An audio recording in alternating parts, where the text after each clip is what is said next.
ಆತ್ಮೀಯ ವಿದ್ಯಾರ್ಥಿಗಳೇ, ಅತ್ಯಂತ ಪ್ರಮುಖವಾಗಿರ್ತಕ್ಕಂತಹ ಒಂದು ಭಾಗ ಅಂತಂದರೆ ವ್ಯಾಕರಣಾಂಶ. ಅಂದರೆ ಇಲ್ಲಿ ವಿದ್ಯಾರ್ಥಿಗಳಿಗೆ ಹೆಚ್ಚು ಅಂಕಗಳನ್ನು ಗಳಿಸ್ಕೊಡುವಂತಹ ಒಂದು ವಿಭಾಗ ಅಂತಂದರೆ ವ್ಯಾಕರಣಾಂಶದ ವಿಭಾಗ. ಮತ್ತು ಈ ವಿಭಾಗ ಈಗಾಗಲೇ ನೀವು ಅತ್ಯಂತ 8 ಮತ್ತು 9ನೇ ತರಗತಿ 10ನೇ ತರಗತಿನಲ್ಲಿ ವಿಷಯಗಳನ್ನು ತಿಳ್ಕೊಂಡಿರೋದ್ರಿಂದ ಮುಂದಿನ ತರಗತಿಗಳಲ್ಲೂ ಸಹ ಎಷ್ಟರ ಮಟ್ಟಿಗೆ ನೀವು ಅರ್ಥೈಸ್ಕೊಂಡಿದ್ದೀರಾ ಅನ್ನೋ ಒಂದು ಪರೀಕ್ಷೆಯನ್ನು ಮಾಡಲಿಕ್ಕೋಸ್ಕರ ಮತ್ತು ಸರಳವಾಗಿರ್ತಕ್ಕಂಥ ವ್ಯಾಕರಣಾಂಶಗಳನ್ನು ಪ್ರತಿ ವರ್ಷದಂತೆ ಈ ವರ್ಷವೂ ಸಹ ನಿಮಗೆ ಈ ಒಂದು ಹೊಸ ಮಾದರಿಯ ಪ್ರಶ್ನೆ ಪತ್ರಿಕೆಯಲ್ಲೂ ಸಹ ಕೇಳುವಂತಹ ಸಾಧ್ಯತೆಗಳು ಇರೋದರಿಂದ ಮತ್ತು ಹೆಚ್ಚು ಅಂಕಗಳನ್ನು ಗಳಿಸ್ಕೊಡ್ಲಿಕ್ಕೂ ಸಹ ಒಂದು ಪೂರಕವಾಗಿರ್ತಕ್ಕಂಥ ಒಂದು ವಿಭಾಗ ಅಂತಲೂ ಹೇಳ್ಬೋದು. ಮತ್ತು ಕಡಿಮೆ ಅಂಕಗಳನ್ನು ಅಥವಾ ಕನ್ನಡ ಕಷ್ಟ ಅನ್ನುವಂತಹ ವಿದ್ಯಾರ್ಥಿಗಳು ಹೆಚ್ಚು ಗಮನ ಹರಿಸೋದ್ರೆ ನೀವಿಲ್ಲಿ ಉತ್ತೀರ್ಣರಾಗಲಿಕ್ಕೆ ಮತ್ತು ಹೆಚ್ಚು ಅಂಕಗಳನ್ನು ಗಳಿಸ್ಕೊಳ್ಳುವಂತಹ ವಿದ್ಯಾರ್ಥಿಗಳಿಗೂ ಸಹ ಒಂದು ರೀತಿ ಪೂರಕವಾಗಿರ್ತಕ್ಕಂತಹ ಒಂದು ವಿಭಾಗ ಅಂತಂದರೆ ತಪ್ಪಾಗಲಾರದು. ಈಗಾಗಲೇ ನೀವು ಪ್ರತಿ ತರಗತಿಗಳಲ್ಲೂ ಸಹ ಓದಿದ್ದೀರಾ. ಓದುವಂಥ ಸಂದರ್ಭದಲ್ಲಿ ನಿಮಗೆ ಮತ್ತೆ ಇಲ್ಲಿ ಪ್ರಶ್ನೆಗಳನ್ನು ಕೇಳಿದ್ದಾರೆ. ಇಲ್ಲಿ ನಿಮಗೆ 6 ಪ್ರಶ್ನೆಗಳು ಇರುತ್ತೆ. ಅಂದರೆ 6 ಪ್ರಶ್ನೆಗಳು ಇರೋದ್ರಿಂದ ಮತ್ತು 2 ಅಂಕಗಳು ಇರೋದ್ರಿಂದ 12 ಅಂಕಗಳನ್ನು ನೀವಿಲ್ಲಿ ತೆಗೆದುಕೊಳ್ಳಿಕ್ಕೆ ಬಹಳ ಸುಲಭವಾಗಿರ್ತಕ್ಕಂತಹ ಮಾರ್ಗ ಅಂತ ಹೇಳ್ಬೋದು. ಹಾಗಾಗಿ ಬಹಳ ಗಮನ ಇಟ್ಟು ನಿಧಾನಕ್ಕೆ, ಏಕೆಂದರೆ ಪ್ರತಿಯೊಂದು ಅಂಕನೂ ಸಹ ನಿಮಗೆ ಪೂರಕವಾಗಿರೋದ್ರಿಂದ ಮತ್ತು ನಿಮ್ಮ ಶೇಕಡಾವಾರು ಅಂಕಗಳಿಗೆ ಅತ್ಯಂತ ದೃಷ್ಟಿಯಿಂದ ಇಲ್ಲಿ ನಿಮಗೆ ಈ ಗಮನವನ್ನು ಇಟ್ಟು ನೀವು ಅಲ್ಲಿ ಬರೀಬೇಕಾಗುತ್ತೆ. ಆನಂತರ ಈ ವಿಭಾಗದಲ್ಲೂ ಸಹ ನಿಮಗೆ ಏನು ಮಾಡಿದ್ದಾರೆ ಅಂತಂದರೆ ಆಯ್ಕೆಯನ್ನು ಮಾಡ್ಕೊಳ್ಳೋದ್ರ ಮುಖಾಂತರ ನೀವು ಬರಲಿಕ್ಕೆ ಸಾಧ್ಯತೆ ಇದೆ. ನೀವು 6 ಪ್ರಶ್ನೆಗಳನ್ನು ಕೊಟ್ಟಿರ್ತಾರೆ ಪ್ರತಿ ವಿಭಾಗದಿಂದಲೂ ಸಹ. ಅಲ್ಲೂ ಸಹ ಅಷ್ಟೇ 3 ಪ್ರಶ್ನೆಗಳನ್ನು ಅಥವಾ ಕೊಟ್ಬಿಟ್ಟು 2 ಬರಿಬೇಕಾಗುತ್ತೆ. ಮತ್ತು ನೀವೇನು ಮಾಡಿ ಅಂತಂದರೆ ಒಂದು ಜಾಣತನ 3ಕ್ಕೆ 3 ಬರೀರಿ. ಅದರಲ್ಲಿ ಯಾವುದು 2 ಉತ್ತರಗಳನ್ನು ಅವರು ಆಯ್ಕೆ ಮಾಡ್ಕೊಳ್ಳಿಕ್ಕೆ ಅವ್ರಿಗೆ ಬಿಡಿ. ಏಕೆಂದರೆ ನಿಮಗೆ ಯಾವುದಾದ್ರೂ 3ರಲ್ಲಿ 2 ಸರಿ ಉತ್ತರ ಆಯಿತು ಅಂತಂದರೆ ಇನ್ನೊಂದು ಉತ್ತರ ತಪ್ಪಾಗಿದ್ದರೆ 2 ಅಂಕಗಳನ್ನು ನೀವು ಪಡ್ಕೊಳ್ಳಿಕ್ಕೆ ಸಾಧ್ಯತೆ ಆಗುತ್ತೆ. ಅದರಿಂದ ನಿಧಾನಕ್ಕೆ ಬಲವಾರು ರೀತಿಯಾಗಿರ್ತಕ್ಕಂಥದ್ದು, ಯಾಕಂದರೆ ನೀವು ಆಗಲೇ ಓದಿದ್ದೀರಾ, ಬೇರೆ ಬೇರೆ ತರಗತಿಗಳಲ್ಲಿ ವಿಭಕ್ತಿಗಳ ಬಗ್ಗೆ ಓದಿದ್ದೀರಾ. ವಿಭಕ್ತಿ ಅಂದರೆ 7ನೇ ತರಗತಿಯಿಂದಲೂ ಸಹ ವಿಭಕ್ತಿಗಳ ಬಗ್ಗೆ ನೀವು ಓದಿರೋದ್ರಿಂದ ಅಲ್ಲಿ ನಿಮಗೆ ಮತ್ತೆ ಇಲ್ಲಿ ಕೇಳಿದ್ದಾರೆ. ಅದಾದ ನಂತರ ಸ್ವಂತ ವಾಕ್ಯದಲ್ಲಿ ಬರೆಯಿರಿ ಅಂತ ಕೇಳಿದ್ದಾರೆ. ಅಂದರೆ ನುಡಿಗಟ್ಟುಗಳನ್ನು ಕೊಡೋದ್ರ ಮುಖಾಂತರ ಸ್ವಂತ ವಾಕ್ಯವನ್ನು ಬರೆಯೋದು, ಅದನ್ನು ಹೇಳೋವಂಥದ್ದು. ಅನಂತರ ಹೈಸ್ಕೂಲಲ್ಲಿ ಗೊತ್ತಿರೋ ಹಾಗೆ ತತ್ಸಮ ಮತ್ತು ತದ್ಭವಗಳನ್ನು ಬರೆಯಿರಿ. ತತ್ಸಮ ಕೇಳ್ಬೋದು ಅಥವಾ ತದ್ಭವ ಕೇಳ್ಬೋದು. ಆ ಪ್ರಶ್ನೆಗಳನ್ನು ಸಹ ಕೇಳುವಂಥ ಸಾಧ್ಯತೆ ಇರುತ್ತೆ. ಅದಾದ ನಂತರ ಇಲ್ಲಿ ಧಾತುಗಳ ಬಗ್ಗೆ ಕೇಳಲಿಕ್ಕೂ ಸಹ ಸಾಧ್ಯತೆ ಇರುತ್ತೆ. ಕ್ರಿಯಾಪದಗಳ ಮೂಲ ರೂಪಕ್ಕೆ ನಾವೇನಂತ ಕರಿತೀವಿ? ಧಾತು ಅಂತ ಕರಿತೀವಿ. ಅದಾದ ನಂತರ ವಾಚಕ ಪದಗಳನ್ನು ಕೇಳುವಂಥ ಸಾಧ್ಯತೆ, ಗುಣವಾಚಕ ಪದಗಳನ್ನು ಕೊಟ್ಬಿಟ್ಟು ಇಲ್ಲಿ ಗುಣವಾಚಕ ಪದ ಯಾವುದು ಅಂತಹ ಕೇಳುವಂಥ ಸಾಧ್ಯತೆಗಳಿರುವಂಥದ್ದು. ಮತ್ತು ಹಾಗೆಯೇ ಕಾಲ, ಈಗಾಗಲೇ ಏನು ಟೆನ್ಸ್ ಅಂತ ಕರಿತೀವಿ, ಭೂತಕಾಲ ಮತ್ತು ವರ್ತಮಾನ ಕಾಲ, ಭವಿಷ್ಯತ್ ಕಾಲ ಪದಗಳನ್ನು ಕೊಟ್ಬಿಟ್ಟು ಕೇಳುವಂತಹ ಸಾಧ್ಯತೆಗಳಿರುತ್ತೆ. ಮತ್ತು ಇನ್ನು ಬಹುಮುಖ್ಯವಾಗಿ ಏನು ಮಾಡುತ್ತೆ, ಅನ್ಯ ದೇಶ ಪದಗಳನ್ನು ಸಹ ಕೊಟ್ಬಿಟ್ಟು ನಿಮಗೆ ಚಾಯ್ಸನ್ನು ಕೊಟ್ಟಿರುವಂತಹ ಪ್ರಶ್ನೆ ಪತ್ರಿಕೆಯನ್ನು ಸಹ ಇರೋದ್ರಿಂದ ಅವುಗಳ ಬಗ್ಗೆ ಒಂದು ಸ್ವಲ್ಪ ನಾವು ಗಮನ ಹರಿಸೋಣ ವಿದ್ಯಾರ್ಥಿ ಬಂಧುಗಳೇ. ಈ ಒಂದು ಪ್ರಶ್ನೆ ಪತ್ರಿಕೆಯಲ್ಲಿ ಹೇಗೆ ನೀವು ಒಂದು ಸ್ವಲ್ಪ ಗಮನ ಹರಿಸ್ಬೇಕು, ಉತ್ತರ ಬರೀಬೇಕು ಅನ್ನೋದನ್ನು, ಸಮಾನಾರ್ಥಕ ಪದಗಳನ್ನು ಬರೆಯಿರಿ. ಅಂದರೆ ಸಮ ಅಂದರೆ ಈಕ್ವಲ್ ಮೀನಿಂಗ್ಸ್.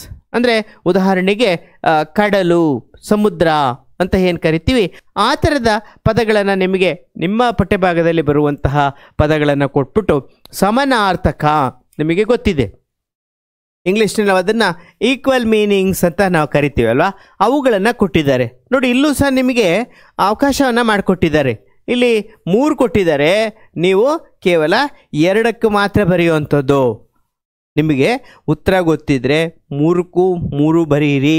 ಅವಾಗ ಏನಾಗುತ್ತೆ ಅಂದರೆ ನೀವು ಯಾವುದಾದ್ರು ಸ್ಪೆಲ್ಲಿಂಗ್ ಮಿಸ್ಟೇಕ್ಸು ಮತ್ತೊಂದು ಏನಾದರೂ ಬರೆದಿದ್ರೆ ಆಗ ನಿಮಗೆ ಅಲ್ಲೂ ಸಹ 1 ಅಂಕಗಳನ್ನು ಅಥವಾ ಯಾವುದೇ ಅಂಕಗಳನ್ನು ಕಡಿತಗೊಳಿಸ್ಕೊಳ್ಳಿಕ್ಕೆ ಸಾಧ್ಯತೆ ಆಗೋದಿಲ್ಲ.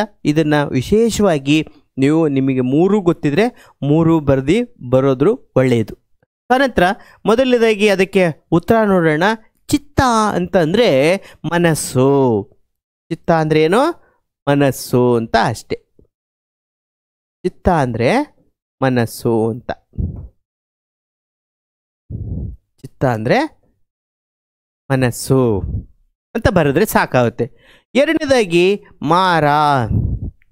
ಅಲ್ಲಿ ಮಾರ ಅಂದರೆ ಮನ್ಮಥ ಅಂತ. ಮಾರ ಅಂದರೆ ಏನು? ಮನ್ಮಥ. ಮಾರ ಮೀನ್ಸ್ ಮನ್ಮಥ ಅಂತ ಅದಕ್ಕೆ ಉತ್ತರ. ಅನಂತರ ತಾಳ್ಮೆ ಅಂದರೆ ದ ಪೇಷನ್ಸ್ ಅಂತ ನಾವು ಕರಿತೀವಿ, ಅದನ್ನು ಸಂಯಮ ಏನಂತ ಕರಿತೀವಿ? ಸಂಯಮ.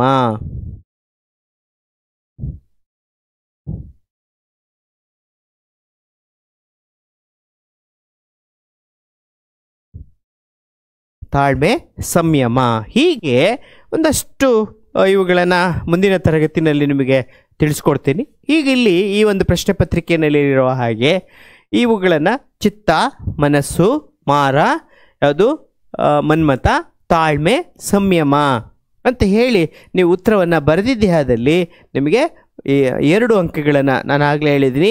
ನಿಮಗೆ 3ಕ್ಕೆ 3 ಉತ್ತರ ಗೊತ್ತಿದ್ರೂ ಸಹ ನೀವು ಅಲ್ಲಿ ಬರೆದ್ರೆ ಒಳ್ಳೆಯದು. ಏಕೆಂದರೆ ನಿಮಗೆ ಅಲ್ಲಿ ತೆಗೆದುಕೊಳ್ಳುವಂಥದ್ದು ನಾವು ಮೌಲ್ಯಮಾಪನ ಮಾಡಬೇಕಾದ್ರೆ 2ಕ್ಕೆ ಮಾತ್ರ ತೆಗೆದುಕೊಳ್ತೀವಿ.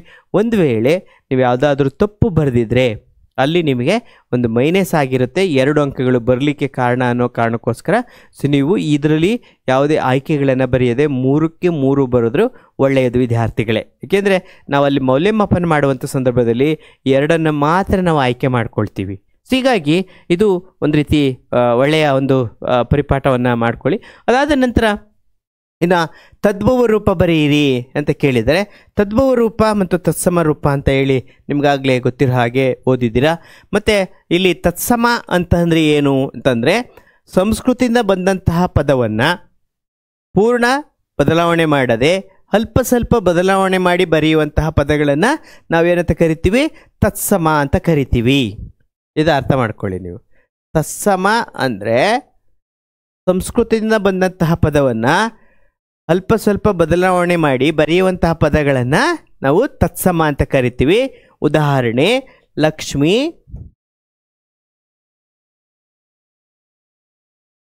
ಲಕುಮಿ. ಲಕ್ಷ್ಮಿ, ಲಕುಮಿ.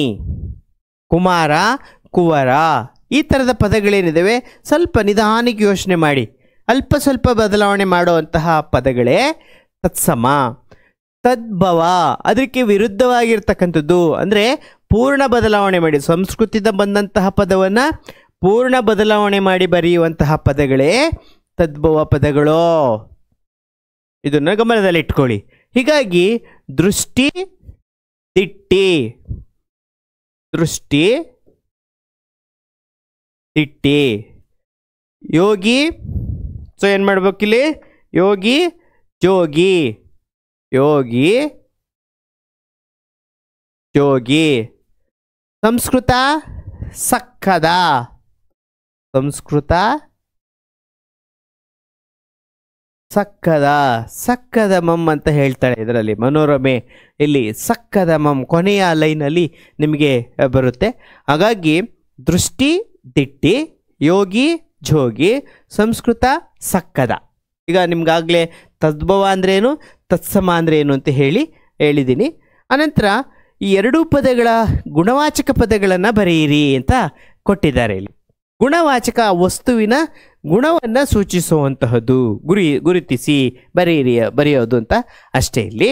ಹೀಗಾಗಿ ಮಣ ಆಯಾಸ ಅಂದರೆ ಇಲ್ಲಿ ಆಯಾಸ ಅಂದರೆ ಈಗ ಏನಾಯ್ತು ಅಂದರೆ ತುಂಬ ಆಯಾಸ ಆಗಿದೆ. ಮಣ ಅಂದರೆ 10 kg ಅಂತ ಹೇಳ್ತೀವಿ. ಒಂದು ಮಣಕ್ಕೆ 10 kg ಒಂದು ಮಣ ಅಂತ ಹೇಳ್ತೀವಿ. ಹಾಗಾಗಿ ಇಲ್ಲಿ ನೀವು ಅನಂತರ ದುರ್ಜನ, ದುರ್ಜನ, ಸಜ್ಜನ ಅಂತ ಹೇಳ್ತೀವಿ. ಹಾಗೆಯೇ ಕೆನೆ ಹಾಲು. ಸೊ ಇವುಗಳಲ್ಲಿ ಗುಣವನ್ನು ಯಾವ್ಯಾವ ಪದಗಳನ್ನು ನಾವು ನೋಡುವಂಥದ್ದು ಅಂದರೆ ಆ ಪದಗಳನ್ನು ಬರೆಯುವಂಥದ್ದು ಹೇಗೆ ಇಲ್ಲೇನು ಕೇಳಿದ್ದಾರೆ ಅಂದರೆ ಈ ಕೆಳಗಿನ 2 ಪದಗಳ ಗುಣವಾಚಕ ಪದಗಳನ್ನು ಗುರುತಿಸಿ ಬರೆಯಿರಿ. ಅಲ್ಲೇನು ಮಾಡಬೇಕು ಅಂತಂದರೆ ನೀವು ಮಣ ಅಷ್ಟೇ ಬರಿಬೇಕಾಗಿರೋದು. ಕೊನೆಯ ಮೊದಲ 2 ಪದಗಳೇನಿದ್ದಾವೆ ಮಣ.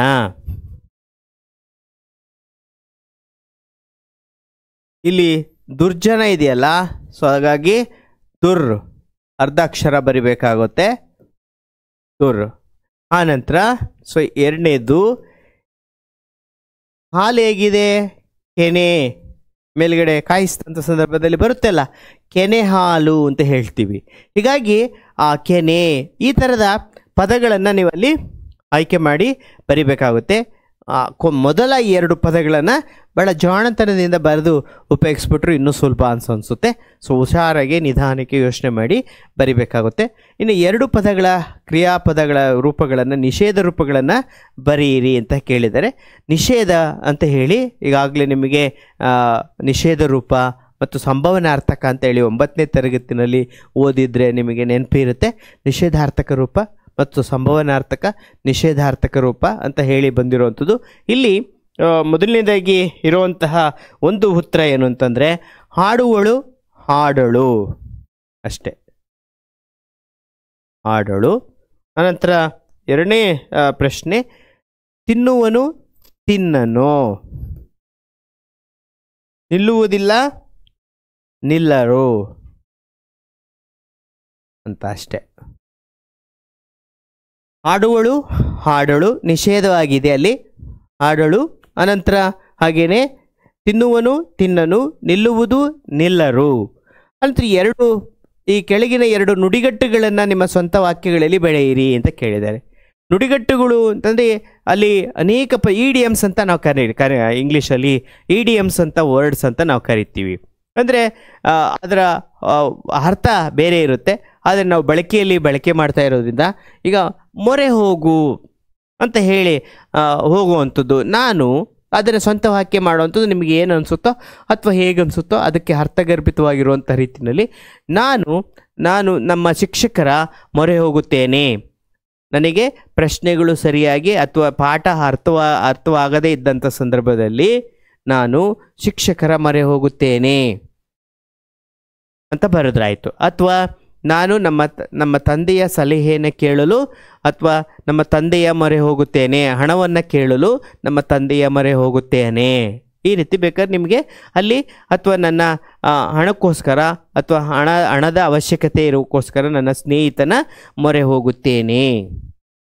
ಈ ಥರದ ಒಂದಷ್ಟು ನಿಮಗೆ ಏನು ಅನಿಸುತ್ತೋ ಅದನ್ನು ನೀವಲ್ಲಿ ನುಡಿಗಟ್ಟುಗಳಿಗೆ ಏನು ಮಾಡಬೇಕಾಗುತ್ತೆ, ತಮ್ಮದೇ ಆಗಿರ್ತಕ್ಕಂಥ ರೀತಿಯಲ್ಲಿ ನೀವು ನಾನು ಹೇಳಿದಂಥ ರೀತಿಯಲ್ಲಿ ಬರಿಬೇಕು ಅಂತ ಏನಿಲ್ಲ, ಆದರೆ ಅದಕ್ಕೆ ಅರ್ಥಗರ್ಭಿತವಾಗಿರ್ತಕ್ಕಂತಹ ರೀತಿಯಲ್ಲಿ ನೀವು ಆ ಪ್ರಶ್ನೆಯನ್ನು ಅರ್ಥೈಸ್ಕೊಂಡು ನೀವು ಮೊರೆ ಹೋಗು ಅಂದರೆ ಅವ್ರ ಹತ್ರ ಹೋಗುವಂಥದ್ದು. ಮೊರೆ ಅಂದರೆ ಕೇಳ್ಕೊಳ್ಳೋದು, ಮೊರೆ ಕೇಳುವುದು. ಆನಂತರ ಕಾಲು ಕೀಳು, ಕಳ್ಳ ಮನೆಯಲ್ಲಿದ್ದಂತಹ ದವಸ ಧಾನ್ಯಗಳನ್ನು ಹಣವನ್ನು ತೆಗೆದುಕೊಂಡು ಕಾಲು ಕಿತ್ತನೋ. ನನ್ನ ಕೆಲಸವನ್ನು ಮುಗಿಸಿಕೊಂಡು ನಾನು ಶಾಲೆಯಿಂದ ಕಾಲು ಕಿತ್ತೆನೋ, ಹೇಗೆ ಬೇಕಾದ್ರೂ ಬರೀಬೋದು ನೀವು. ಸೊ ಅದನ್ನು ಕಾಲು ಕೀಳು.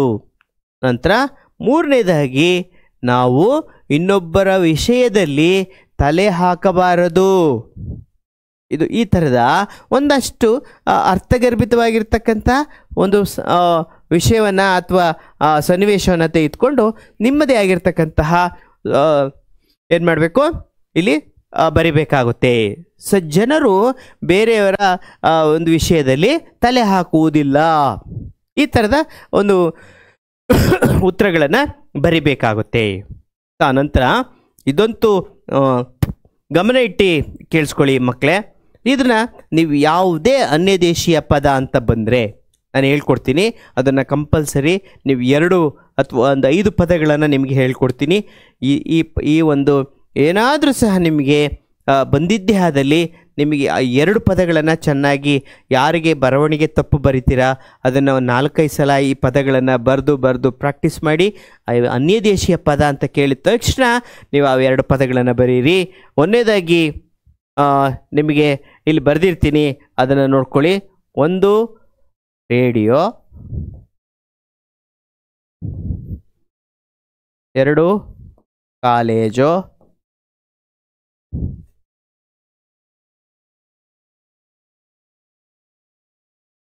Paper,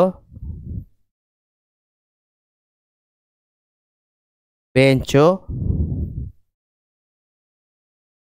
pen.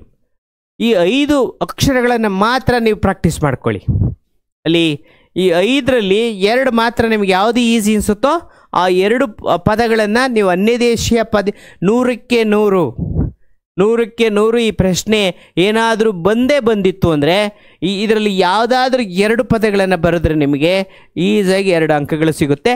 ಆದರೆ ರೆಡಿಯಾಗಿ ಹೋಗ್ರಿ. ಸೊ ನೀವು ಪ್ರಾಕ್ಟೀಸ್ ಮಾಡಿರಿ, ತಪ್ಪಿಲ್ದಲೇ ಬರೀಬೇಕಷ್ಟೆ. ನೀವು ತಪ್ಪಿಲ್ದಲೇ ಬರೆದಾಗ ಮಾತ್ರ ನಿಮಗೆ ಅನ್ಯದೇಶೀಯ ಪದ ಅಂತ ಬಂತ ಈ 5 ಪದಗಳಲ್ಲಿ ಯಾವುದಾದ್ರೂ 2 ಪದಗಳನ್ನು ಬರೆದಿದ್ದೇ ಆದಲ್ಲಿ ಖಂಡಿತ ನಾನು ನಿಮಗೆ 2 ಅಂಕಗಳನ್ನು ಸುಲಭವಾಗಿ ತೆಗೆದುಕೊಳ್ಳಿಕ್ಕೆ ಒಂದು ಸುಲಭದ ಮಾರ್ಗ ಅಂತ ಹೇಳ್ಬೋದು. ಸೊ ಅದರಿಂದ ಈ ಒಂದು ಕೆಲವೊಂದು ವಿಶೇಷವಾಗಿರ್ತಕ್ಕಂತಹ ಒಂದು ಏನು ವಿಷಯಗಳಿದ್ದಾವೆ ಅವುಗಳನ್ನು ನೀವು ಮನದಟ್ಟು ಮಾಡಿಕೊಂಡು ಬರೆಯುವಂಥ ಸಂದರ್ಭದಲ್ಲಿ ನೀವು ಈ ಜಾಣತನವನ್ನು ಬಳಕೆ ಮಾಡಿದ್ದೇ ಆದಲ್ಲಿ ಖಂಡಿತ ಅನ್ಯದೇಶೀಯ ಪದಗಳು ಅಂತ ಬಂದೇ ಬರುತ್ತೆ. ಆ ಬಂದಂಥ ಸಂದರ್ಭದಲ್ಲಿ ಇದರಲ್ಲಿ ಯಾವುದಾದ್ರೂ 2 ಪದಗಳನ್ನು ಬರೀಬೇಕಾಗುತ್ತೆ ವಿದ್ಯಾರ್ಥಿಗಳೇ. ಸೊ ಅದಾದ ನಂತರ ನೆಕ್ಸ್ಟ್ ಇನ್ನೊಂದು ಪೇಪರಲ್ಲಿ ಹಾಗೆ ನಿಮಗೆ ವ್ಯಾಕರಣಾಂಶಗಳನ್ನು ಹೇಗೆ ಬರೀತಕ್ಕಂಥದ್ದು ನೋಡಿ. ಇನ್ನೊಂದು ಪೇಪರಲ್ಲಿ ಕೇಳಿದ್ದಾರೆ ನೋಡಿ, ಇಲ್ಲಿ 2 ಶಬ್ದಗಳಿಗೆ ತದ್ಭವ ರೂಪ ಬರೆಯಿರಿ ಅಂತ ಹೇಳಿ ಮತ್ತೆ ಕೇಳಿದ್ದಾರೆ. ಸೊ ಇಲ್ಲಿ ಈಗಾಗಲೇ ನಿಮಗೆ ಹೇಳಿದ್ದೀನಿ ತದ್ಭವ ಅಂದರೆ ಏನು ಅಂತ ನಿಮಗೆ ಗೊತ್ತಿರೋದ್ರಿಂದ ವೀರ ಬೀರ, ವೀರ ಬೀರ, ಆಕಾಶ ಆಗಸ, ಆಕಾಶ ಆಗಸ, ಮುಖ ಮೊಘ. ನೋಡಿ ಇಷ್ಟೇ. ಇವುಗಳನ್ನು ನೀವು ಆಲ್ರೆಡಿ ಬೇರೆ ಬೇರೆ ತರಗತಿಗಳಲ್ಲಿ ಅಭ್ಯಾಸ ಮಾಡಿದ್ದೀರಾ. ಅಭ್ಯಾಸ ಮಾಡಿರೋದ್ರಿಂದ ನೀವು ಇವುಗಳನ್ನು ಮುಂದಿನ ತರಗತಿನಲ್ಲಿ ಅವುಗಳಿಗೆ ಸಂಬಂಧಪಟ್ಟಂತೆ ಒಂದು ಬರುವ ಸಾಧ್ಯತೆಗಳಿರೋದನ್ನು ಅಪ್ಲೋಡ್ ಮಾಡ್ತೀನಿ. ಆನಂತರ ಗುಣವಾಚಕ ಪದಗಳನ್ನು ಕೇಳಿದರೆ ಮತ್ತೆ ನೋಡಿ, ಅದಕ್ಕೆ ನಾನು ಹೇಳಿದ್ದು ಗುಣವಾಚಕ ಪದಗಳನ್ನು ಒಂದು ಸೂಕ್ಷ್ಮತೆಯನ್ನು ಸಹ ಹೇಳಿದ್ದೀನಿ. ಮೊದಲ 2 ಪದಗಳನ್ನು ಬರೀರಿ. ನಿಮಗೆ ಅಷ್ಟೊಂದು ಕನ್ಫ್ಯೂಷನ್ ಆಯಿತು ಅಂದರೆ ಮೊದಲ 2 ಪದಗಳನ್ನು ಬರೆದ್ರೂ ಸಾಕಾಗುತ್ತೆ, ಹುಷಾರಾಗಿ ಬರೀಬೇಕಾಗುತ್ತೆ. ಆಸುಗಂಬಿ, ಇಲ್ಲಿ ಆಸು ಇದೆಯಲ್ಲ ಇಷ್ಟೇ ಅದರ ಗುಣವಾಚಕ. ಶುದ್ಧ ಇದೆಯಲ್ಲ, ಶುದ್ಧ ಅಂದರೆ ಇಲ್ಲಿ ಬಹುಮುಖ್ಯವಾಗಿ ಏನು ಮಾಡ್ತೀವಿ ಅಂದರೆ ಕೊಳಕು ನೀರು ಮತ್ತು ಬೇರೆ ಬೇರೆ ಥರದ ನೀರುಗಳಿರುತ್ತೆ. ಆದರೆ ಅದರಲ್ಲಿ ಶುದ್ಧ ನೀರು, ಅದರ ಗುಣ ಯಾವುದು? ಶುದ್ಧ. ಕೊಳಕು ನೀರು ಇರುತ್ತೆ ಅಥವಾ ಬಚ್ಚಲು ನೀರು ಇರುತ್ತೆ. ಅದು ಮತ್ತು ಇದು ಯಾವ ನೀರು? ಶುದ್ಧ ನೀರು. ಆ ನೀರಿನಲ್ಲಿ ಅದರ ಗುಣ ಯಾವುದು? ಶುದ್ಧ. ಅದನ್ನು ನೀವಲ್ಲಿ ಬರಿಬೇಕಾಗುತ್ತೆ. ದೂರದೃಷ್ಟಿ, ಇದು ಅಷ್ಟೇ. ಸೊ ಇಲ್ಲಿ ಬಹುದೃಷ್ಟಿ, ದೂರದೃಷ್ಟಿ ಅಂತ ಹೇಳ್ತೀವಿ. ಇಲ್ಲಿ ಅದರ ಪದಗಳೇನಿದ್ದಾವೆ ಆಸು, ಇಷ್ಟೇ ನೀವು ಅಲ್ಲಿ ಬರಿಬೇಕಾಗಿರೋದು. ಯಾವುದು? ಆಸು, ಶುದ್ಧ, ಅನಂತರ ದೂರ. ಈ ಥರ ನೀವು ಆ 2 ಪದಗಳನ್ನು 2 ಬರೆದ್ರೆ ಅಥವಾ ಆ ಮೊದಲ 2 ಪದಗಳನ್ನು ಬರೆದ್ರೆ ಸಾಕಾಗುತ್ತೆ. ಸೊ ಅದರಿಂದ ಇನ್ನು ವಿಭಕ್ತಿಗಳನ್ನು ಬರೆಯಿರಿ ಅಂತ ಕೇಳಿದ್ದಾರೆ ನಿಮಗೆ. ವಿಭಕ್ತಿಗಳು ಈಗಾಗಲೇ ಗೊತ್ತಿರೋದ್ರಿಂದ ಪ್ರಥಮ ಉ, ದ್ವಿತೀಯ ಅನ್ನು, ತೃತೀಯ ಯಾವುದು? ಪ್ರಥಮ ಉ, ದ್ವಿತೀಯ ಅನ್ನು, ತೃತೀಯ ಇಂದ, ಚತುರ್ಥಿ ಕೆ ಗೆ ಹೀಗೆ ಅಲ್ವಾ? ಪಂಚಮಿ ದೆಸೆಯಿಂದ, ಷಷ್ಠಿ ಆ, ಸಪ್ತಮಿ ಅಲ್ಲಿ, ಸಂಬೋಧನಾ ಎ. ಇವುಗಳನ್ನು ನೀವು ಗಮನದಲ್ಲಿಟ್ಟುಕೊಂಡು ಅಭ್ಯಾಸ ಮಾಡಬೇಕಾಗುತ್ತೆ. ಸೊ ಹಾಗಾಗಿ ಇಲ್ಲೇನು ಕೇಳಿದ್ದಾರೆ ಅಂತಂದರೆ ಪದಗಳನ್ನು ಕೊಟ್ಬಿಟ್ಟಿದ್ದಾರೆ. ಆ ಪದಗಳಲ್ಲಿ ಯಾವ ವಿಭಕ್ತಿಗಳಿದ್ದಾವೆ ಅಂತ ಕೇಳಿದ್ದಾರೆ. ಸೊ ಹಾಗಾಗಿ ಗುರುವಿಗೆ ಆ ಪದದಲ್ಲಿದೆ ನೋಡಿ, ಗುರುವಿಗೆ ಹೀಗೆ ಇದೆ. ಹಾಗಾಗಿ ಇದು ಚತುರ್ಥಿ ವಿಭಕ್ತಿ. ಯಾವ ವಿಭಕ್ತಿ? ಚತುರ್ಥಿ. ಚತುರ್ಥಿ ವಿಭಕ್ತಿ. ಚತುರ್ಥಿ ವಿಭಕ್ತಿ. ನೆಕ್ಸ್ಟ್ ಎರಡನೇ ಪದ ನೋಡ್ರಿ, ಆ ಪದದಲ್ಲಿ ಬರುತ್ತೆ ನಿಮಗೆ ತಿಮ್ಮಪ್ಪನವರಲ್ಲಿ ಅಥವಾ ಮರದಲ್ಲಿ, ದೇವಾಲಯದಲ್ಲಿ, ಅಲ್ಲಿ. ಸಪ್ತಮಿ ವಿಭಕ್ತಿ. ಯಾವ ವಿಭಕ್ತಿ? ಸಪ್ತಮಿ ವಿಭಕ್ತಿ. ಸಪ್ತಮಿ ವಿಭಕ್ತಿ. ಕಟ್ಟಿಗೆಯ ಆ ಷಷ್ಠಿ ವಿಭಕ್ತಿ ಆ ಅಲ್ವಾ, ಹಾಗಾಗಿ ಷಷ್ಠಿ ವಿಭಕ್ತಿ ಅಂತ ನೀವು ಬರಿಬೇಕಾಗುತ್ತೆ. ಷಷ್ಠಿ ವಿಭಕ್ತಿ. ಹಾಗಾಗಿ ಇವುಗಳನ್ನು ನೀವಲ್ಲಿ ಬರೆಯುವಂಥ ಸಂದರ್ಭದಲ್ಲಿ ನಿಧಾನಕ್ಕೆ ಗಮನ ಇಟ್ಟು ಬರಿಬೇಕಾಗುತ್ತೆ. ನೆಕ್ಸ್ಟು 2 ಕ್ರಿಯಾಪದಗಳ ಕಾಲವನ್ನು ಬರೆಯಿರಿ. ಈಗಾಗಲೇ ನಾನು ನಿಮಗೆ ಹೇಳಿಕೊಟ್ಟಿದ್ದೀನಿ. ಸೊ ಮೊದಲನೇದಾಗಿ ಕಾಲ ಅಂದರೆ ಭೂತಕಾಲ, ವರ್ತಮಾನ ಕಾಲ, ಭವಿಷ್ಯತ್ ಕಾಲ. ಅಲ್ಲೂ ಸಹ ಅಷ್ಟೇ ಪದಗಳನ್ನು ಕೊಟ್ಬಿಡ್ತಾರೆ. ಪದಗಳನ್ನು ಕೊಟ್ಟು ಇವು ಯಾವ ಕಾಲದಲ್ಲಿ ಇವೆ ಅಂತ ಹೇಳಿ ಗುರುತಿಸ್ಬೇಕಾಗುತ್ತೆ.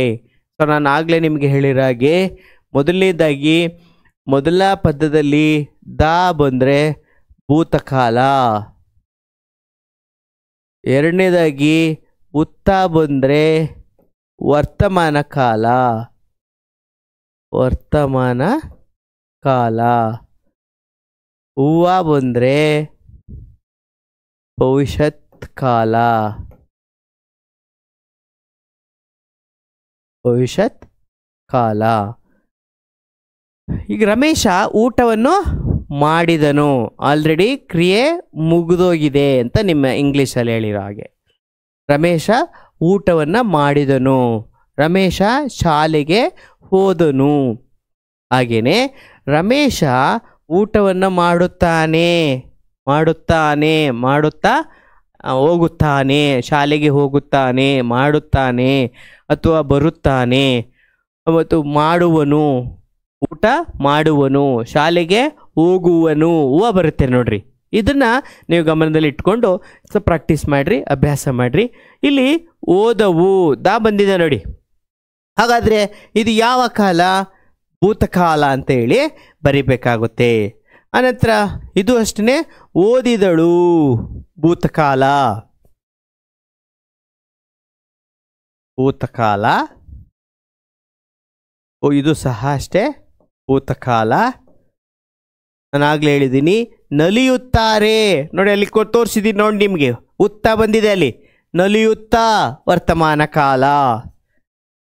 ಈ ಥರ ನೀವು ಗಮನ ಇಟ್ಟು ನಾನು ಹೇಳಿದ್ರನ್ನ ವರ್ತಮಾನ ಕಾಲ ಅರ್ಥವಾಗಿದೆ ಅಂತ ಅನಿಸುತ್ತೆ ನಿಮಗೆ.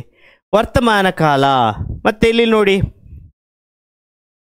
ನುಡಿಗಟ್ಟುಗಳನ್ನು ನಿಮ್ಮ ಸ್ವಂತ ವಾಕ್ಯದಲ್ಲಿ ಬರೆಯಿರಿ ಅಂತ ಮತ್ತೆ ಕೇಳಿದ್ದಾರೆ. ಇನ್ನೊಂದು ಪ್ರಶ್ನೆ ಪತ್ರಿಕೆಯಲ್ಲಿ. ಕೈಯೊಡ್ಡು. ನಾನು ನಮ್ಮ ತಂದೆಯ ಬಳಿ ಹಣಕ್ಕಾಗಿ ಕೈಯೊಡ್ಡುತ್ತೇನೆ. ನಾನು ನನ್ನ ಸ್ನೇಹಿತನ ಬಳಿ ತಿಂಡಿಗಾಗಿ ಕೈಯೊಡ್ಡುತ್ತೇನೆ. ಯಾವ್ದಾದ್ರು ಬರಿಬೋದು ನೀವು. ಅಥವಾ ನಮ್ಮ ಅಜ್ಜಿಯ ಬಳಿ ನಾನು ಹಣಕ್ಕಾಗಿ ಕೈಯೊಡ್ಡುತ್ತೇನೆ. ಯಾವ್ದು ನಿಮಗೆ ಯಾವುದು ಸುಲಭ ಅನಿಸುತ್ತೋ ಅದನ್ನು ನೀವು ಅಲ್ಲಿ ವಾಕ್ಯದ ರೂಪದಲ್ಲಿ ಈ ಪದ ಬರುವ ಹಾಗೆ ಬರಿಬೇಕಾಗುತ್ತೆ ವಿದ್ಯಾರ್ಥಿಗಳೇ. ಅನಂತರ ರೈಲು ಬಿಡು.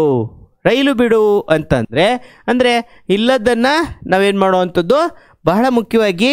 ಸೊ ಏನು ಮಾಡ್ತೀನಿ ಅಲ್ಲಿ ರೈಲು ಬಿಡು ಅನ್ನೋದಕ್ಕೆ ಜೊತೆಯಾಗಿ ನಾನು ಮುಖ್ಯವಾಗಿ ಏನು ಮಾತಾಡ್ತೀನಿ ಅಂತಂದರೆ, ಕೆಲವು ನನ್ನ ಮಾತನ್ನು ನಾನು ನನ್ನ ಮಾತನ್ನು ನಂಬುವಂತೆ ರೈಲು ಬಿಟ್ಟೆನು. ಕೆಲವು ಏನು ಮಾಡ್ತೀನಿ, ನಿಜವಾಗಿರುವಂಥ ರೀತಿಯಲ್ಲಿ ನನ್ನ ಮಾತನ್ನು ನಂಬುವಂತೆ ನಾನು ರೈಲು ಬಿಟ್ಟೆನು ಅಂದರೆ ಸುಳ್ಳನ್ನು ಹೇಳುವಂತಹದ್ದು. ರೈಲು ಬಿಡು, ರೈಲು ಬಿಡ್ತಾನೆ ಅಂತ ಹೇಳ್ತಾನೆ. ಅಂದರೆ ನಿಜಾಂಶ ಇರುವಂತೆ ಹೇಳುವಂತಹದ್ದು. ನಾನು ನನ್ನ ಮಿತ್ರನಿಗೆ ನಾನು ನಂಬುವಂತೆ ರೈಲು ಬಿಟ್ಟೆನು, ನಿಜದ ರೀತಿಯಲ್ಲಿ ಹೇಳಿದೆನು ಅಂತ. ನಂತರ ಇಲ್ಲಿ ರಾಮಬಾಣ ಅಂದರೆ ನಮಗೆ ಇಲ್ಲಿ ಮಾದರಿ ಪ್ರಶ್ನೆ ಪತ್ರಿಕೆಗಳು ನಮಗೆ ಒಂದು ರೀತಿ ರಾಮಬಾಣದಂತೆ ಇದ್ದವು ಅಲ್ವಾ. ಹಾಗೆಯೇ ನಮ್ಮ ಮನೆಯ ಪಕ್ಕದಲ್ಲಿರುವಂತಹ ಔಷಧಿ ಗಿಡಗಳು ನಮಗೆ ರಾಮಬಾಣವಾಗಿದ್ದವು ಅಂತ ಹೇಳಿ ಈ ಥರದ ಒಂದು ಪದಗಳನ್ನು ಕೇಳಿರೋವಂಥದ್ದು. ಸೊ ಮತ್ತೆ ಕೇಳಿದರೆ ವಿದ್ಯಾರ್ಥಿ ಬಂಧುಗಳೇ ನೋಡಿ, ಯಾವುದಾದರೂ 2 ಅನ್ಯದೇಶೀಯ ಪದಗಳನ್ನು ಬರೆಯಿರಿ ಅಂತ ಕೇಳಿದ್ದಾರೆ. ಈಗಾಗಲೇ ನಾನು ಇಂದಿನ ಇದರಲ್ಲಿ ಹೇಳಿದ್ದೀನಿ, ನಿಮಗೆ 5 ಪದಗಳನ್ನು ಸಹ ಬರೆದಿದ್ದೀನಿ. ಅನ್ಯದೇಶೀಯ ಪದ ಅಂತ ಬಂದ ತಕ್ಷಣ ನಾನು ಆಗಲೇ 5 ಮಾತ್ರ ನೀವು ಪ್ರಾಕ್ಟೀಸ್ ಮಾಡಿ. 100ಕ್ಕೆ 100 ಖಂಡಿತ ಆ ಪದಗಳನ್ನು ಬಿಟ್ಟು ಬೇರೆ ಯಾವ ಸಹ ನಿಮಗೆ ಗೊತ್ತಿದ್ದರೆ ಬರೀರಿ, ಗೊತ್ತಿಲ್ಲ ಅಂತಂದರೆ ತಪ್ಪು ಬರೆಯೋಕ್ಕೆ ಹೋಗಬೇಡಿ. ನಾನು ಏನು 5 ಪದಗಳನ್ನು ಕೊಟ್ಟಿದ್ದೀನಿ, ಆ 5 ಪದಗಳನ್ನು ನಿಮಗೆ ಏನಾದರೂ ಸ್ಪೆಲ್ಲಿಂಗ್ ಮಿಸ್ಟೇಕ್ಸ್ ಆಯಿತು ಅಂದರೆ ಒಂದು ಪದವನ್ನು 4-5 ಬಾರಿ ಬರೆಯೋದ್ರ ಮುಖಾಂತರ ತಪ್ಪಿಲ್ಲದೆ ಬರೆದು ಅಭ್ಯಾಸ ಮಾಡಿಟ್ಟು ರೆಡಿ ಆದರೆ ನೀವು ಮಾರ್ಚ್ 1ನೇ ತಾರೀಕು ಅತ್ಯಂತ ಸುಲಭವಾಗಿ, ಅತ್ಯಂತ ಯಾವುದೇ ಗೊಂದಲ ಇಲ್ಲದೆ ನೀವು ಬರೀಲಿಕ್ಕೆ ಭಾಳ ಸೂಕ್ತವಾಗಿರ್ತಕ್ಕಂಥದ್ದು ಅಂತ ಹೇಳ್ತಾ, ಆನಂತರ ಈ ಪ್ರಶ್ನೆ ಪತ್ರಿಕೆಯಲ್ಲಿ ಏನಿದೆ ನೀವು ಯಾರೂ ಸಹ ಹೆದರ್ಕೊಳ್ಳುವಂಥ ಅವಶ್ಯಕತೆ ಇಲ್ಲ. ಆನಂತರ ಇನ್ನಷ್ಟು ಮಾಹಿತಿಯನ್ನು ಮತ್ತು ಈಗಾಗಲೇ ನಿಮಗೆ ವ್ಯಾಕರಣಾಂಶಗಳನ್ನು ಬರೆಯುವಂತಹ ಬಗೆ ಹೇಗೆ, ಮತ್ತು ಹಾಗೆಯೇ ಜೊತೆಗೆ ಅಲ್ಲಿ ಇನ್ನೇನು ಬೇರೆ ಬೇರೆ ವಿಚಾರಗಳು ಬರುತ್ತೆ ಅಂತಂದರೆ, ಆನಂತರ ಇಲ್ಲಿ ಹೇಳುವಂತಹದ್ದು ಮತ್ತು ಕೆಲವು ಸಂದರ್ಭದಲ್ಲಿ ಪ್ರಶ್ನೆಗಳನ್ನು ಕೇಳುವಂತಹ ಬಗೆ ಹೇಗೆ, ಅಲ್ಲದೆ ವ್ಯಾಕರಣಾಂಶದಲ್ಲಿ ಇನ್ಯಾವ ರೀತಿಯಾಗಿರ್ತಕ್ಕಂಥ ಪ್ರಶ್ನೆಗಳನ್ನು ಕೇಳ್ತಾರೆ. ಪ್ರಶ್ನೆಗಳನ್ನು ಕೇಳೋದ್ರ ಜೊತೆಗೆ ನುಡಿಗಟ್ಟುಗಳು ಕೇಳಿದ್ದಾರೆ, ಗುಣವಾಚಕಗಳನ್ನು ಕೇಳಿದ್ದಾರೆ, ಸಮಾನಾರ್ಥಕ ಪದಗಳನ್ನು ಕೇಳುವಂತಹದ್ದು, ಮತ್ತು ಜೊತೆಗೆ ಹಾಗೆಯೇ ಇಲ್ಲಿ ಬೇರೆ ಬೇರೆ ಇದರಲ್ಲಿ ಮಾದರಿ ಪ್ರಶ್ನೆ ಪತ್ರಿಕೆಯಲ್ಲೂ ಸಹ ಇನ್ನೇನು ಕೇಳಿದ್ದಾರೆ ಅಂತಂದರೆ ನೋಡಿ, ಇಲ್ಲಿ ಅನ್ಯದೇಶೀಯ ಪದಗಳು ಸಹ ಕೇಳಿದ್ದಾರೆ ಮತ್ತು ಗುಣವಾಚಕ ಪದಗಳು ಜಾಸ್ತಿ ಕೇಳಿದ್ದಾರೆ. ತತ್ಸಮ ತದ್ಭವ ಪ್ರಶ್ನೆಗಳನ್ನು ಮತ್ತೆ ಇಲ್ಲಿ ಕೇಳೋದ್ರಿಂದ ನೀವೇನು ಮಾಡಬೇಕಾಗುತ್ತೆ, ಹೆಚ್ಚು ಅವುಗಳ ಕಡೆ ಗಮನವನ್ನು ಹರಿಸಿದ್ರೆ ಅತ್ಯಂತ ಸೂಕ್ತ ಅಂತ ಹೇಳಿ ಭಾವಿಸ್ತೀನಿ. ಸೊ ಇವುಗಳ ಕಡೆ ನೀವು ಹೆಚ್ಚು ಫೋಕಸ್ಸನ್ನು ಮಾಡಿ ವಿದ್ಯಾರ್ಥಿಗಳೇ. ಇನ್ನು ಕಡಿಮೆ ಕಾಲಾವಕಾಶ ಇರೋದರಿಂದ ನೀವು ಹೆಚ್ಚು ಅಂಕಗಳನ್ನು ಗಳಿಸಬೇಕಾಗಿರೋದ್ರಿಂದ, ಮತ್ತು ನಿಮಗೆ ಈ ಒಂದು ಯೂಟ್ಯೂಬ್ನಿಂದ ಈಗಾಗಲೇ ನಾನು ಸಾಕಷ್ಟು ಸಲ ಪತ್ರಲೇಖನದ ಬಗ್ಗೆ ಮತ್ತು ಪ್ರಬಂಧದ ಬಗ್ಗೆ ಮತ್ತು ಪ್ರಶ್ನೆ ಬರೆಯುವಂತಹ ಬಗ್ಗೆ ಹೇಗೆ ಅನ್ನೋದನ್ನು ನಿಮಗೆ ಹೇಳಿದ್ದೀನಿ. ಇವತ್ತು ಈ ದಿನ ನಿಮಗೆ ವ್ಯಾಕರಣಾಂಶವನ್ನು ಏನು ಬೇಕು ಅಂತ ಹೇಳಿ ಮುಂದಿನ ತರಗತಿಗಳಲ್ಲಿ ನಿಮಗೇನು ಅವಶ್ಯಕತೆ ಇದೆ ಅಥವಾ ಎಲ್ಲಿ ನಿಮಗೆ ತೊಡಕಾಗ್ತಾ ಇದೆ, ಏಕೆಂದರೆ ಕಾಲಾವಕಾಶ ತುಂಬ ಕಡಿಮೆ ಇರೋದ್ರಿಂದ ನಾವಿಲ್ಲಿ ವಿಸ್ತಾರವಾಗೂ ಸಹ ಹೋಗಲಿಕ್ಕೆ ಸಾಧ್ಯ ಆಗ್ತಾ ಇರೋದ್ರಿಂದ, ನಿಮಗೂ ಕಡಿಮೆ ಸಮಯ ಇರೋದ್ರಿಂದ ಇಲ್ಲಿ ನಿಮಗೆ ಎಷ್ಟು ಪರೀಕ್ಷಾ ದೃಷ್ಟಿಯಿಂದ ಮಾತ್ರ ನಿಮಗೆ ಏನೆಲ್ಲ ಬರಬಹುದು ಅಥವಾ ಹೇಗೆಲ್ಲ ಬರೀಲಿಕ್ಕೆ ಸಾಧ್ಯತೆ ಇದೆ, ಇದನ್ನು ನಿಮಗೆ ಕಡಿಮೆ ಅವಧಿಯಲ್ಲಿ ಹೆಚ್ಚು ಅಂಕಗಳನ್ನು ಗಳಿಸ್ಕೊಡ್ಲಿಕ್ಕೆ ಸಾಕಷ್ಟು ನಿಮಗೆ ವಿಷಯಗಳನ್ನು ಮುಟ್ಟಿಸ್ಲಿಕ್ಕೆ ಪ್ರಯತ್ನ ಪಟ್ಟಿದ್ದೀನಿ ವಿದ್ಯಾರ್ಥಿ ಬಂಧುಗಳೇ. ಆನಂತರ ಹಾಗೆಯೇ ಬರೆಯುವಂಥ ಸಂದರ್ಭದಲ್ಲಿ ಬಹಳ ಮುಖ್ಯವಾಗಿ ನಾನು ಈಗಾಗಲೇ ಹೇಳಿರೋ ಬರವಣಿಗೆಯ ಶೈಲಿ ಅತ್ಯಂತ ಸ್ಫುಟವಾಗಿರಲಿ ಮತ್ತು ತಪ್ಪಿಲ್ಲದೆ ಇರಲಿ ಅಂತ ಹೇಳ್ತಾ, ಅನಂತರ ಜೊತೆಗೆ ಹಾಗೆಯೇ ಬರೆಯುವಂತಹ ಶೈಲಿನಲ್ಲಿ ನೀವು ಯಾವುದೇ ವಿಚಲಿತರಾಗದೆ, ಗಾಬರಿ ಆಗದೆ, ನಾನೇನು ಹೇಳಿದ್ದೀನಿ ಆ 2-3 ಪ್ರಶ್ನೆ ಪತ್ರಿಕೆಗಳನ್ನು ಮತ್ತೆ ನೋಡುವಂಥದ್ದು, ಮತ್ತು ಇನ್ನಷ್ಟು ಮಾಹಿತಿಯನ್ನು ಮುಂದಿನ ವಿಡಿಯೋದಲ್ಲಿ, ಅಂದರೆ ನಿಮ್ಮ ಪರೀಕ್ಷೆ ಪ್ರಾರಂಭ ಆಗೋದಕ್ಕಿಂತ ಮುಂಚೆ ನೀವು ಕಾಮೆಂಟ್ನಲ್ಲಿ ನಿಮ್ಗೆ ಏನೆಲ್ಲ ಅವಶ್ಯಕತೆ ಇದೆ ತಿಳಿಸ್ಕೊಟ್ಟಂಥ ಸಂದರ್ಭದಲ್ಲಿ ನಿಮಗೆ ಪ್ರೇರಕ ಶಕ್ತಿಯಾಗಿ ನಾವು ವಿಷಯವನ್ನು ತಿಳಿಸ್ತೀವಿ ವಿದ್ಯಾರ್ಥಿ ಬಂಧುಗಳೇ. ತಾವುಗಳೆಲ್ಲರೂ ಸಹ ಹೆಚ್ಚು ನೀವು ಈ ಒಂದು ವಿಷಯವನ್ನು ಮನನ ಮಾಡ್ಕೊಳ್ಳಿ, ಹೆಚ್ಚು ಅಂಕಗಳನ್ನು ಗಳಿಸ್ಕೊಳ್ಳಿ. ಯಾರಿಗೆ ಕಷ್ಟ ಇದೆ ಅದು ನಿಮಗೆ ತುಂಬ ಒಂದು ಪ್ರೇರಕವಾಗಿರ್ತಕ್ಕಂತಹ ಒಂದು ಇವತ್ತಿನ ವಿಡಿಯೋ ನಮ್ಮೆಲ್ರಿಗೂ ಸಹ ಉಪಯುಕ್ತವಾಗಲಿ ಅಂತ ಹೇಳಿ ಈ ಸಂದರ್ಭದಲ್ಲಿ ನಾನು ಆಶಿಸ್ತಾ, ಹೆಚ್ಚು ಅಂಕಗಳನ್ನು ನೀವೆಲ್ಲ ಗಳಿಸ್ಕೊಂಡು ಕನ್ನಡದಲ್ಲಿ ಹೆಚ್ಚು ಅಂಕಗಳನ್ನು ಗಳಿಸುವಂತಹ ಒಂದು ಜ್ಞಾಪಕ ಶಕ್ತಿ ವೃದ್ಧಿ ಆಗಲಿ ಅಂತೇಳಿ ಆಶಿಸ್ತೀನಿ ವಿದ್ಯಾರ್ಥಿ ಬಂಧುಗಳೇ.